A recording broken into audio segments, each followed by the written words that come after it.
He is a hero in Napoli. Recently, people in Napoli screamed his name like this.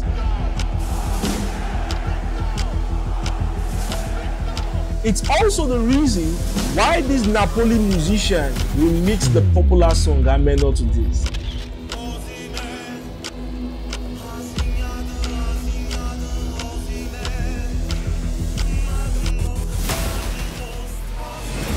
To Napoleon Nigerians, 24-year-old striker Victor Osimhen is a hero. He's a goalkeeper's nightmare, as he doesn't disappoint in the front of the goal. At Lille in France, he scored 18 goals in 38 appearances, and just within a year in Napoli, he has netted 9 goals in 12 appearances. But who was Victor before this rise to goals and glory? The story of Victor starts in the slum of Olusosun, a small community in Ojota, Lagos State. Though he's the last of 7 children, Victor did not receive the attention and pampering usually given to the baby of the family. He lived with the reality of being motherless and having a father who lost his job just 3 months after his wife's death. This reality meant moving from a 2-bedroom house to a self-contained apartment. It meant hawking sachet water on the streets of Lagos while his siblings sold newspaper and oranges. It also meant peeping through the windows of viewing center to watch football matches because he could not pay to sit inside the viewing center. This reality took away comfort and actual living conditions from Victor, but it never took away his love for football. He would go to a field located at the primary school close to his house to play football with his friends.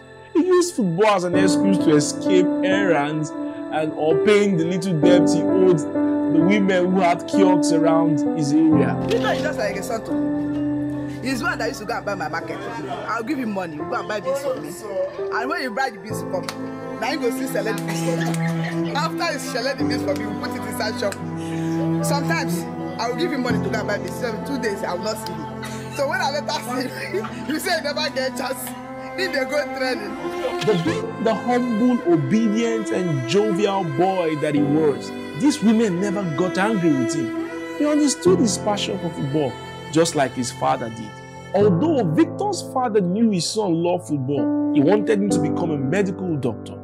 It got Victor the university entrance form, but on the day of university entrance examination, something happened. Victor did not show up. He did not take the exams, yet he told his family that he did. When he couldn't produce his result later, it dawned on his dad that Victor was not ready for anything else except football.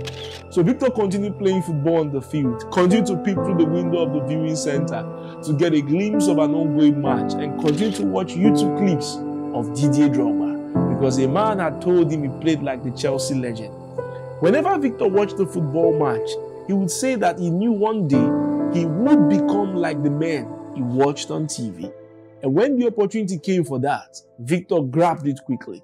He left Lagos for Abuja without looking back. He was only 16. In Abuja, all Victor had was 15 minutes. 15 minutes to prove why he should be selected for the Nigeria under-17 team out of the thousands of players in the stadium. He used this wisely, 15 minutes wisely, scoring 2 goals, but he was not selected. The coach sent him and others away. He walked out of the stadium. He had the coach call out the guy in green. He was the only guy in green. He had been called back because the team doctor had urged the coach to try him out. The coach selected Victor as part of the team, but not without teasing him about his lean stature. They can move the ball faster and it's tiny. The day that they told me that Victor was in under 17, I feel because he's very small. I don't believe that Nigeria can choose somebody like him in the 17. What the coach did not know was that Victor was like the sachet and bottled water he once sold. Small outside, valuable inside, a big dream bottled up in a lean body. The following year, the team represented Nigeria at the Under-17 World Cup, where Victor scored 10 goals to become the highest goal scorer in the competition. The team won the cup, and Victor was awarded the second best player of that competition. The world saw a star. Big clubs came calling. 2 years later, the German club Wolfsburg signed him, and then his woes began. His right knee was injured, and underwent surgery 3 times. He returned to training after the surgeries only to get his shoulders injured during training. He had to undergo another surgery. He returned to Nigeria to be with his family and fully recovered. When it was time to return to Germany, he came down again with malaria and typhoid. After some days in the hospital in Lagos, he got back to Wolfsburg and was quarantined from the rest of the team for 3 weeks. Later, the club loaned him to Zulte Waregem, a Belgian side. He still tested positive for malaria by the time he went to Belgium, but the coach assured him that the club would sign him eventually. He trained passionately for 3 weeks in Belgium and scored goals. On the eve of the day he was to be signed, the agent told him he was no longer needed. He returned to Wolfsburg only to be relegated to the under-19 team to train so he could be loaned out later. While training, Club Brugge, who were Belgian champions at the time, came for him. He passed his medicals and the deal didn't go through since the club president rejected it. A broken Victor returned to Germany again and told his agent not to bother about getting him a loan. He wanted to remain in Germany to fight for a place in Wolfsburg.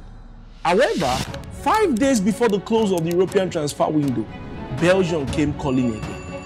This time, it was Charleroi FC. Victor even received a call from the club president asking him to come play for the team, and then the woes ceased. Not playing an official match for nearly 2 years did not affect Victor's skill or passion. He scored 20 goals in 36 experiences for this club. He later left the club for Lille FC, France. Then Napoli FC signed him for about 80 million euros, making him the most expensive African player in history. Victor's story is a clear evidence that sunlight defeats darkness. You have no excuse why you shouldn't persist in the thing which you believe in. You might not have all you need to get to your desired destination, but just like Victor, if you must hear the world scream your name, you must remain focused and resilient.